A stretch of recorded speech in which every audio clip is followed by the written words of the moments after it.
왕은 한 나라의 최고 권력자입니다.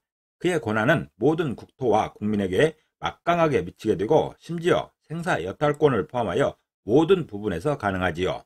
반갑습니다. 셋단자 697강입니다. 오늘은 임금왕자를 중심으로 하는 5개 한자를 셋단자로 해석해 보겠습니다. 먼저 중심자로 사용될 임금왕자입니다. 임금왕자는 임금을 의미하지요. 왕을 의미하고 있습니다. 이 임금왕자는 한일자가 3번 겹쳐 있습니다. 그리고 뚫을 꽃자로 구성되었지요. 그중 한일자 중에서 상단에 있는 한일자는 하늘을 의미합니다. 그리고 하단에 있는 한일자는 땅을 의미하지요. 뚫을 꽃자는 사람을 의미하고 있습니다. 그래서 임금왕자는 하늘과 땅과 사람을 두루 다스리는 자라 표현하고 있습니다. 다시 말해서 임금은 하늘부터 땅까지 온 자연과 사람을 다스린다 표현하고 있습니다. 하늘과 땅과 사람을 두루 다스리는 자가 임금이라 표현하고 있습니다. 중간에 한일자는 두루라 해석하고 전체를 통과하는 그것을 표현하고 있습니다. 임금은 그 나라의 하늘과 땅을 두루 다스리는 자입니다. 그리고 그 안에 살고 있는 모든 사람도 다스리는 그런 사람이 임금인 것이죠. 임금왕자는 하늘과 땅과 사람을 두루 다스리는 자가 임금이라 표현하고 있습니다. 다시 말해서 임금은 하늘부터 땅까지 온 자연과 사람을 다스린다 표현하고 있습니다. 사용 단어로서는 왕자무유가 있습니다. 왕자무유는 임금은 천하로서 집을 삼기 때문에 바깥이 없다는 뜻이죠. 임금의 통치권이 모든 영토에 미친다는 말입니다. 그리고 왕권이나 왕자를 할 때 임금왕자가 사용되고 있습니다. 중심자인 임금왕자에 또 하나의 부수를 추가할 때마다 또 다른 한자를 만날 수 있습니다. 이것이 바로 셋단자입니다. 임금왕자가 포함된 첫 번째 관련자는 구술주자입니다. 구술주자는 구슬을 의미하는 것이죠. 구슬이라는 것은 보석이나 진주로 만든 장신구를 말하고 있습니다. 아름답거나 귀중한 것을 구슬로 비유하는 것입니다. 이 구술주자는 임금왕자와 붉을주자로 구성되었습니다. 그 중에 임금왕자는 임금이죠. 붉을주자는 붉다는 뜻이 있습니다. 그래서 구술주자는 임금을 붉게 하는 게 구술이라 표현하고 있습니다. 다시 말해서 구슬처럼 아름다운 장신구는 임금을 돋보이게 한다는 그런 설명입니다. 귀한 장신구, 아름다운 장신구를 구슬로 표현하고 있습니다. 이런 구슬이 임금을 돋보이게 하는 그런 장치가 되는 것이죠. 그래서 임금들은 그런 장신구로 자신을 꾸미게 되는 것이죠. 본인만 꾸미는 게 아니라 왕비도 꾸미고 그 가족들도, 임금의 가족들도 장신구로 꾸미게 됩니다. 그래서 다른 사람들과 차별화를 하는 것이죠. 장신구의 색깔은 여러 가지였지만 그 중에 붉은색으로 표현하고 있습니다. 구슬주자는 임금을 붉게 하는 게 구슬이라 표현하고 있습니다. 다시 말해서 구슬처럼 아름다운 장신구는 임금을 돋보이게 한다는 그런 설명인 것이죠. 그런 돋보임이 백성들에게 임금을 특별하게 하는 하나의 장치가 되는 것입니다. 사용 단어로서는 정금미주가 있습니다. 정금미주는 정교하게 다듬은 금과 아름다운 옥이란 뜻이죠. 인품이나 시문이 맑고 아름다움을 이루는 말입니다. 그리고 진주나 여의주를 할 때도 구슬주자가 사용되고 있습니다. 두 번째 관련자는 공구자입니다. 공구자는 공을 의미하지요. 그리고 미옥을 의미하기도 합니다. 미옥은 아름다운 구슬인 것이죠. 이 공구자는 임금왕자와 구할구자로 구성되었습니다. 그 중에 임금왕자는 임금이죠. 왕입니다. 구할구자는 구하다는 뜻이 있습니다. 구하다는 것은 필요한 것을 찾는 것이죠. 그래서 공구자는 임금에게 구하는 게 공이라 표현하고 있습니다. 다시 말해서 전국에 아름다운 구슬을 구해서 대궐로 보내게 되는데 그 모양을 공구자로 표현하고 있습니다. 진상품이라는 게 있습니다. 전국에 좋은 게 있으면 그것들을 임금에게 보내는 것이죠. 그 중에 가장 필요로 하는 게 장신구입니다. 임금은 나라에 있는 좋은 것을 모두 차지하는 것이죠. 나라에 있는 좋은 것이 있다면 임금에게 보내진 것입니다. 왕은 그걸 구하게 되는 것이죠. 왕조 사회에서는 진상품이라는 게 있었죠. 전국의 모든 물자 중에 최고의 것을 진상이라는 명목으로 해서 거두어 드렸던 것입니다. 그 모양을 표현하는 글자가 공구자입니다. 공구자는 임금에게 구해지는 게 공이라 표현하고 있습니다. 다시 말해서 전국의 아름다운 구슬을 구하여 대궐로 보내게 되는데 그 모양을 공구자로 표현하고 있습니다. 사용 단어로서는 전력투구가 있습니다. 전력투구는 어떤 일에 모든 힘을 다 기울인다는 뜻이죠. 또는 야구의 용어 중에 하나인 것인데 투수가 타자에게 모든 힘을 기울여 던지는 공을 전력투구라 하기도 합니다. 그리고 야구나 축구를 할 때도 공구자가 사용되고 있습니다. 임금왕자가 사용된 세 번째 관련자는 고리환자입니다. 고리환자는 고리를 의미하는 것이죠. 고리라는 것은 긴 쇠붙이나 줄의 양끝을 맞붙여 둥글게 만든 물건입니다. 또는 어떤 조직을 서로 연관되게 하는 각각의 구성 부분을 고리라 하기도 하는 것이죠.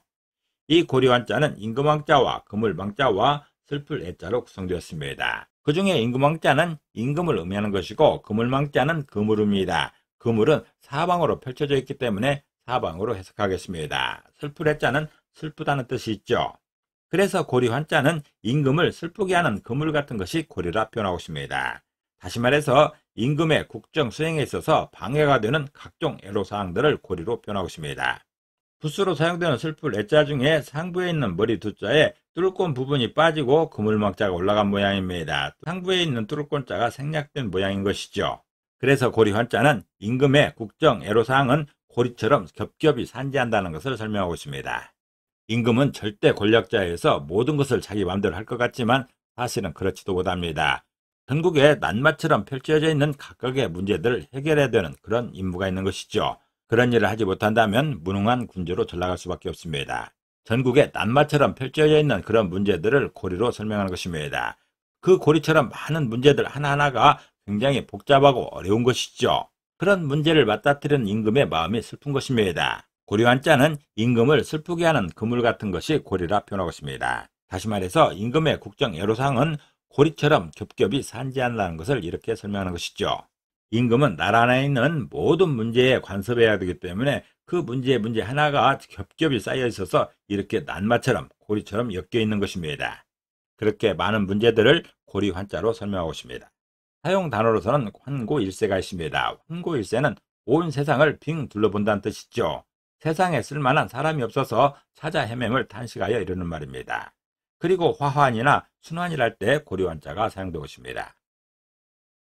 네 번째 관련자는 나눌반자입니다. 나눌반자는 나누다는 뜻이죠. 분할을 의미하고 있습니다.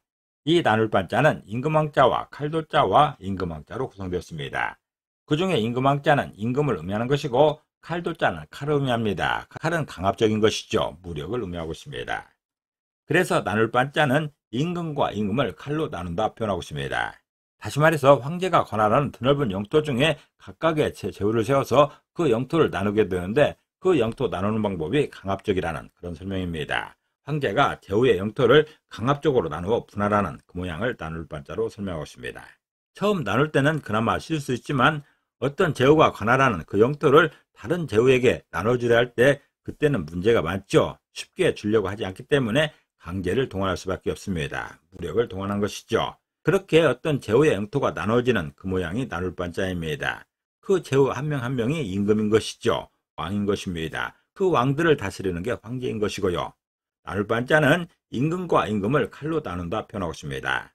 다시 말해서 황제가 제후의 영토를 강압적으로 나누어 분할하는 그 모양을 나눌반자로 설명하고 있습니다.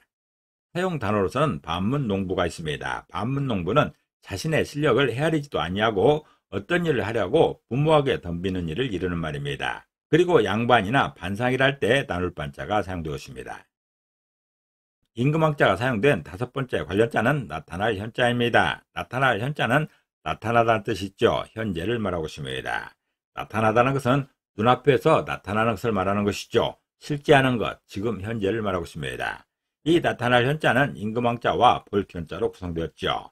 그 중에 임금왕자는 임금을 의미하는 것이고 볼기현자는 보다는 뜻이 있습니다. 그래서 나타날 현자는 임금이 보는 관점에서 상황이 나타난다는 그런 표현입니다.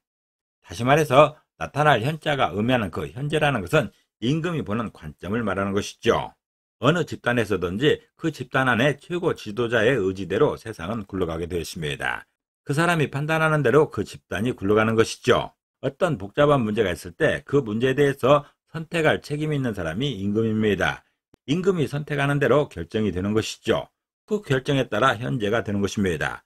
임금이 전쟁을 선택한다면 그 나라는 이제 전쟁의 상황이 현재가 되는 것입니다. 임금이 전쟁을 피하고 평화를 택한다면 그 나라는 평화로운 시대가 열리는 것이죠.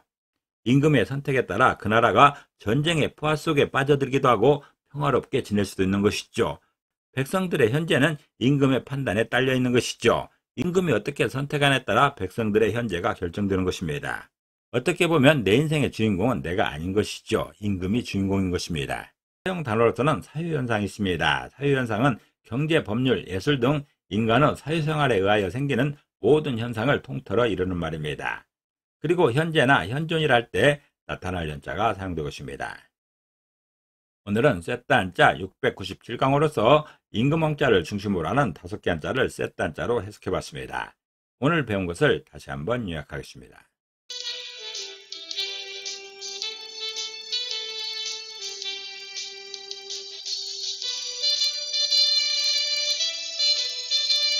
오늘도 평안을 기도합니다. 감사합니다.